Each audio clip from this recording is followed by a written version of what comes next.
मैं आपको बताना चाहूँगा कि आपको कैसे तैयारी करनी है। आप जो सब्जेक्ट टीचर पढ़ाएं सबसे पहले वो याद होना चाहिए आपको। आप ऐसे पढ़ें उसको कि उसको दोबारा पढ़ना ना पड़े। आप उसको एक बार देखें तो आपको जो जितनी चीजें हैं उसमें पूरी रिकॉल हो जाए।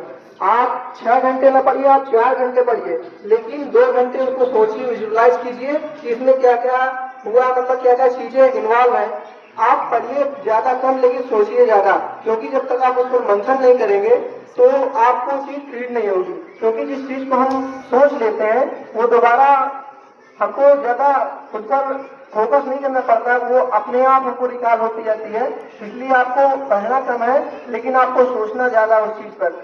सब मैं बताना चाहूंगा कि मेरी सफलता में सबसे ज्यादा जो श्रेय है वो प्रिंसिपल सर का है। मैं बताना चाहूंगा कि मैंने बायो ली थी और मैं बैठता था मैथ की क्लास में। मैंने प्रिंसिपल सर से बोला था, सर मेरा वहाँ पास कोई कंपटीटर नहीं है तो मेरा वहाँ पढ़ने में थोड़ा कम मन लगेगा।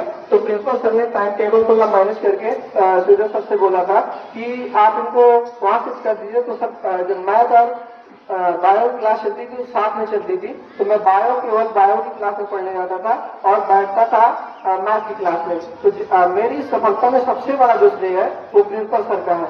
और आप कुछ नंबर मेरे कम रह गए, इसका थोड़ा मलाल रहेगा, लेकिन जो हुआ अब उसकी चिंता क्या करना। तो इतना कहना चाहूंगा कि राहें जहां तक जाएंगी राहगीर वहां तक जाएगा, राहें जहां तक जाएंगी राहगीर वहां तक जाएगा, दरिया से क्या पूछना कि नीर कहां तक जाएगा। अरे खैर धनुष की डोर तो अपनी निशाना साधो अपनी मंजिल को, बाकी बाद में देखेंगे कि तीर कहां तक जाएगा। और मैं एक लास्ट